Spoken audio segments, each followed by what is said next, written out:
अभ्यास 9 भी आज हम लोग शुरू करेंगे। तो क्वेश्चन को शुरू करने से पहले हम कुछ बेसिक कॉन्सेप्ट को सीख लेते हैं।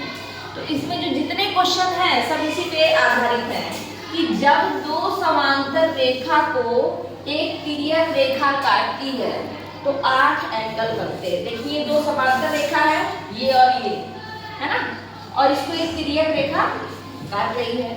तो समांतर रेखा आप लोग पढ़ चुके हैं कि जिनके बीच की दूरी हर जगह समान हो, यानी जिनके बीच की दूरी सदैव एक बराबर हो, ठीक ना। अगर यहाँ 3 सेंटीमीटर है तो यहाँ भी 3 सेंटीमीटर, हर जगह 3 सेंटीमीटर।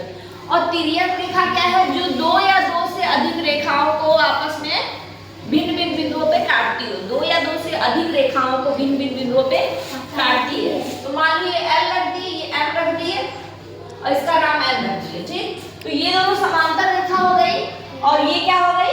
तिर्यक रेखा, ठीक। अब इन दोनों के दो समांतर रेखा को जब एक तिर्यक रेखा काटती तो 8 एंगल बनते हैं, 8 कोण बनते हैं। देखो, एक है, 2 कोण, 3 कोण, 4 कोण, 5 कोण, 6 कोण, 7 कोण और 8 कोण। 8 कोण बने ना। अब देखो, समांतर रेखा के जो बीच के कोण है उनको अंतः क्षेत्र के कोण कहेंगे या अंतः कोण कहेंगे। क्या कहेंगे? अंतः कोण। समांतर रेखा के बीच में जो जो कोण बने हैं, जैसे 3, 4, 5, 6, ये क्या है? अंतः कोण। क्या है? अंतः कोण। अंतः मतलब अंदर के कोण है।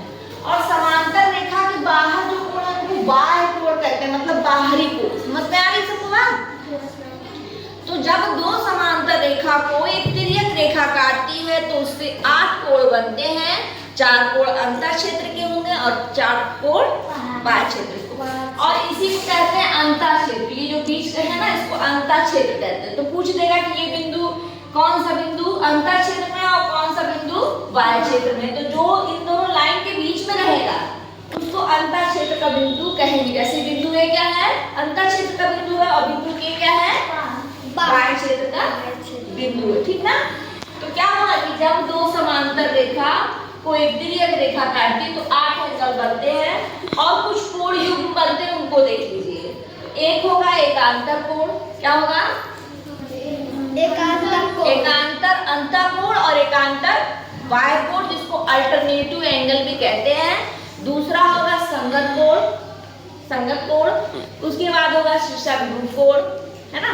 ये सब कुछ कोण बनेंगे जिसकी हम लोग चर्चा करेंगे। तो देखिए, ये जो है एकांतर कोण किसे कहते हैं? जो एकांतर अंतःकोण, ध्यान दीजिएगा, एकांतर अंतःकोण ये हमेशा बराबर होते हैं। अंतःकोण, ध्यान दीजिए। तो जो तिर्यक रेखा के विपरीत दिशा में हो उनको एकांतर कोण कहेंगे। जैसे कोण और 3 और 4, कोण 3 और 4 क्या है? अंतःकोण। एकांतर अंतःकोण है। 4 और 5 भी एकांतर कोण, एकांतर अंतःकोण है। आगे बात सुनते हैं। नेक्स्ट देखिए, संगत कोण है, कॉरस्पॉन्डिंग एंगल। संगत कोण क्या होते हैं कि ये एक तो संगत, जैसे कहते हैं ना, तुम्हारे संगत जैसा संगत होगी वैसे ही संगत में जो लोग रहते हैं एक जैसे हो जाते होते हैं ना, संगत का असर पड़ता है। तो ये कोण भी एक जैसे होंगे, बस एक क्या होगा?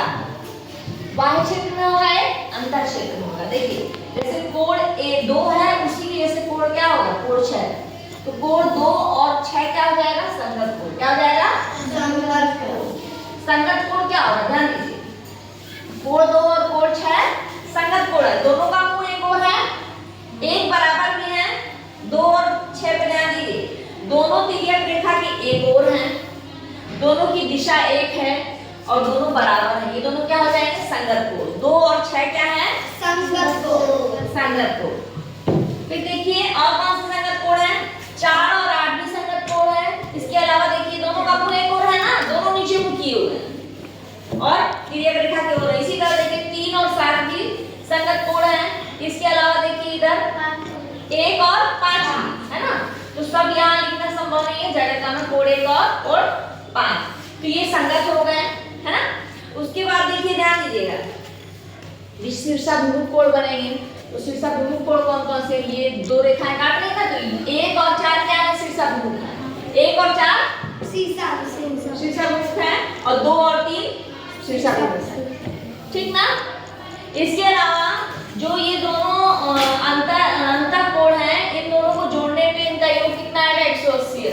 ये 2-3 चीजें बात रखनी है, पूरा चैप्टर आराम से खत्म, लेकिन समझ लीजिए। तो समझेंगे क्या, जब 2 समांतर रेखा को एक तिर्यक रेखा काटती है तो 8 एंगल बनते हैं। उसमें कौन कौन से एंगल बन रहे हैं, कोण युग्म बनते हैं, कोण युग्म यानी जोड़े जोड़े में, संगत कोण, एकांतर अंतः कोण, एकांतर बाह्य कोण और शीर्षाभिमुख कोण, और कुछ कोण जो इसके अंदर होते हैं, पैरेलल लाइन के बीच में बनते हैं, उनको अंतः क्षेत्र के कोण कहते हैं, और जो पैरेलल लाइन के बाद में बनते हैं उनको बाह्य क्षेत्र के कोण कहते हैं। देखिए अब हम लोग क्वेश्चन को समझेंगे, ध्यान दीजिए। क्वेश्चन को पढ़ रहे हैं, ध्यान से सुनिए। पार्श्व चित्र में तिर्यक रेखाओं की पहचान कर अपनी अभ्यास पुस्तिका पर लिखें। यहाँ चित्र बना हुआ है, इसमें तिर्यक रेखा की पहचान करनी है ना। तो तिर्यक रेखा उस रेखा को कहते हैं जो विभिन्न रेखाओं को 2 भिन्न बिंदुओं पे काटती है। ये 2 रेखाएं समांतर रेखा है, इनको ये 2 तिर्यक रेखा काट रही हैं। तो तिर्यक रेखा हो जाएगी N और K, N और K, ये क्या हो जाएगी तिर्यक रेखा। और समांतर रेखा क्या हो जाएगी M और L। ठीक। अब देखिए क्वेश्चन नंबर 2 है, पार्श्व चित्र में बताएं कि रेखा AB और रेखा CD के अंतर क्षेत्र तथा बाह्य क्षेत्र में कौन कौन से बिंदु हैं। तो अंतर क्षेत्र के बिंदु हम लिख लेंगे, आंसर लिखेंगे अंतर क्षेत्र के बिंदु, और फिर लिखेंगे बाह्य क्षेत्र के बिंदु।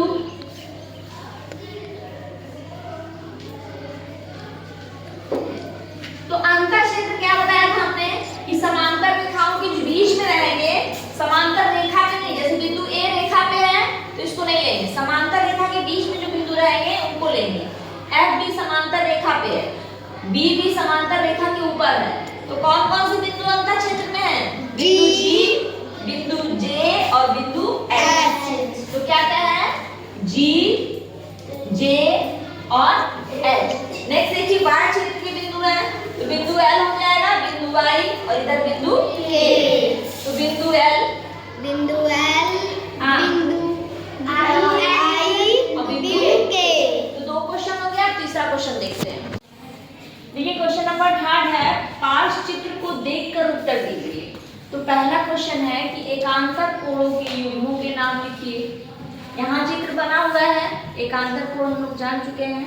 तो एकांतर कोण के युग्मों के नाम लिखने हैं। तो देखिए ये 2 समांतर रेखा है, इसको एक तिर्यक रेखा काट रही है, दिख रहा है ना सबको। अगर ऐसे घुमा देंगे तो समझ में आएगा।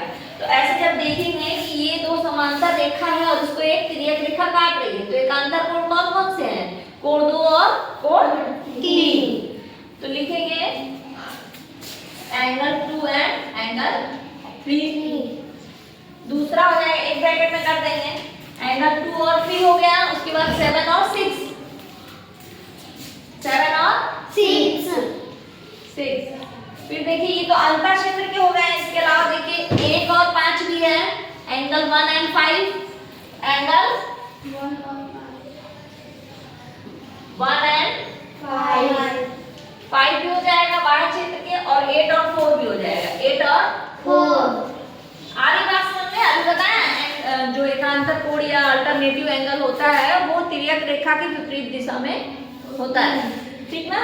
तो एकांतर कोणों के युग्म हो गए। संगत कोणों के युग्मों के नाम लिखिए, कॉरस्पॉन्डिंग एंगल। तो संगत कोणों को बताया है, क्या बताया है कि तिर्यक रेखा के एक ओर रहेंगे और उनका जो दिशा भी है वो भी एक ओर रहेगी, है। तो देखिए इधर देखिए ये 2 समांतर रेखा हो गई, एक तिर्यक रेखा हो गई। तो देखिए एक बाह्य क्षेत्र में, एक अंतर क्षेत्र में, एंगल 1 है और एंगल 3 दिख रहा है ना। एंगल 60 है और एंगल 4, एंगल 1 एंड एंगल 3। और क्या था, एंगल 7 और 4। और खोजते हैं, ये हो गया ना, इधर वाला सारा हो गया। इधर देखिए एंगल 2 और एंगल 5, एंगल 6 और एंगल 8, एंगल 2 और एंगल 5, एंगल 6 और एंगल 8 हो गया ना। ये संगत कोणों के युग्म हो गए। तिर्यक रेखा के की एक ओर के अंतः कोणों के नाम लिखिए। अब तिर्यक रेखा ये है ना, अब इसके एक और दो कोण है 7 और 3, तो हो जाएगा एंगल 7 और एंगल 3। अभी सो देखे थे, अभी सो देखेंगे angle 2 and angle 6, angle 2 angle 3। Next देखिए तिर्यक रेखा की एक और स्थित बाह्य कोणों के नाम बताइए। अब एक और 1 है और 4 है, क्या है एंगल 1 एंड एंगल 4। नेक्स्ट क्या है angle 8 and angle 5, angle 8 and angle 5। आ रही बात समझ में? तिर्यक रेखा के जो बीच में है वो अंतःक्षेत्र के कोण हो जाएंगे, और जो तिर्यक रेखा के बाद में है जैसे कि 1, 8, 4, 5 ये सारे क्या हो जाएंगे बाह्य क्षेत्र के। चैप्टर हमारा कंप्लीट हो गया।